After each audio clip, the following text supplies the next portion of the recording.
You know, we think we know the story of literature's giants. For James Joyce, that story pretty much ends with the crazy, impenetrable dream of Finnegans Wake. But what if it didn't? What if there was one last chapter? Well, this is a kind of literary ghost story, the tale of a manuscript that just popped up a few years ago, claiming to be Joyce's final unwritten masterpiece. I mean, this quote from the manuscript's preface just sets the stage perfectly.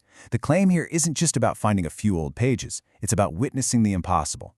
It's about a mind, maybe the most complex literary mind of the whole 20th century, going somewhere no one even thought was possible, beyond the very limits of language that he himself had built. So, okay, what do we actually know? The manuscript surfaced in 2019 out of an estate in Zurich. We're talking about 47 pages, a mix of what looks a lot like Joyce's own handwriting and some revised typescripts. And crucially, they seem to be dated to the last few months of his life. But, and this is the big but, its provenance, its history of ownership, is a complete mystery. There's just no paper trail that leads back to Joyce. And that, right there, is the central question hanging over this entire story. Are we looking at the final revolutionary thoughts of a master? Or is this one of the most brilliant, most insightful forgeries ever created? To figure that out, we gotta dive into the text itself. The manuscript is given this working title, The Hushwork. And let me tell you, the whole concept is a complete reversal of everything we associate with James Joyce. After an entire career of noise and complexity, this is a radical, shocking turn towards silence. The text defines this idea in such a fascinating way. See, this isn't just about being quiet. It's about the work of silence, the actual labor of it.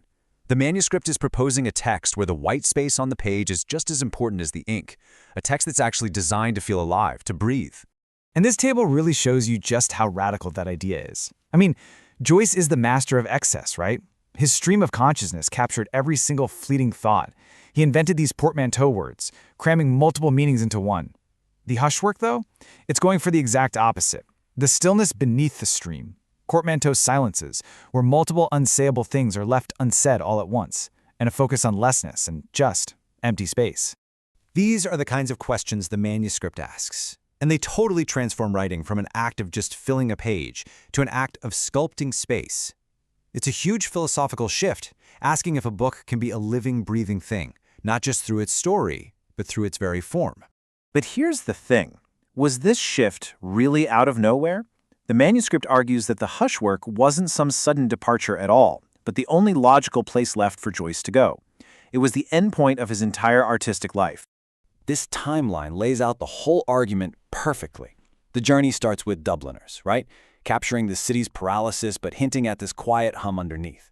Then it moves to portrait, with an artist just awakening to the explosive power of language. Then, bam, Ulysses, where one day becomes a whole universe of thought. And finally, Finnegans Wake, which pushes language to its absolute breaking point, until it's basically the logic of a dream. After that, where else could he possibly go? The only territory left to explore was beyond language itself.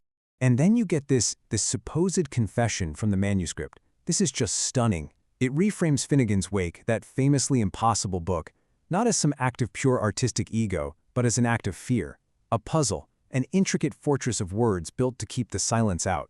And with the Hushwork, the author claims that fear is finally gone.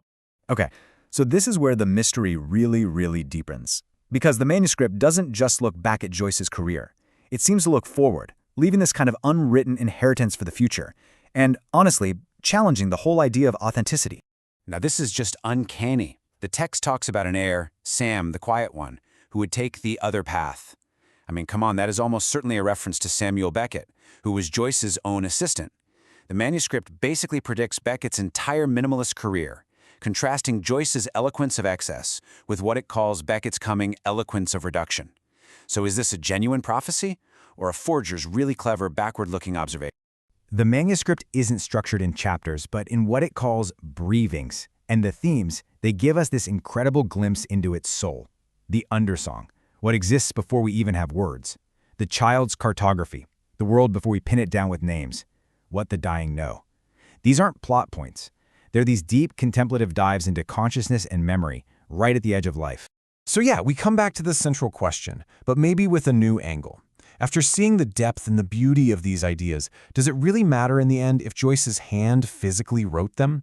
Or does the idea itself, the Hushwork, hold a kind of power that goes beyond where it came from? It's funny, this quote from Joyce's own Finnegans Wake feels like the perfect commentary on this whole situation.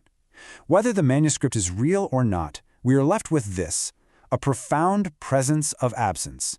The absence of Joyce for sure, but the presence of an idea that just feels like it should have been his. So why does this literary ghost story even matter? What are we supposed to take away from this whole journey into a book that may or may not exist? Well, the answer, I think, lies in reframing Joyce's entire life's work. The editors of the text offer this absolutely beautiful metaphor. They suggest that Joyce's massive, complicated books, Ulysses, Finnegans Wake, they were like an elaborate scaffolding. Beautiful, intricate, totally worthy of study, but in the end, just a structure built for a purpose. And what was that purpose? What was the crucial point? It was to get us to look up and see the sky. The point of all that noise, all that incredible complexity, was to lead us to a deeper appreciation for what lies beyond words. The scaffolding was there to help us notice the silence. And so, the manuscript ends with the simplest instructions possible, a command and an invitation. It doesn't leave us with another puzzle to solve, but with a moment of quiet contemplation. Hush now. Listen.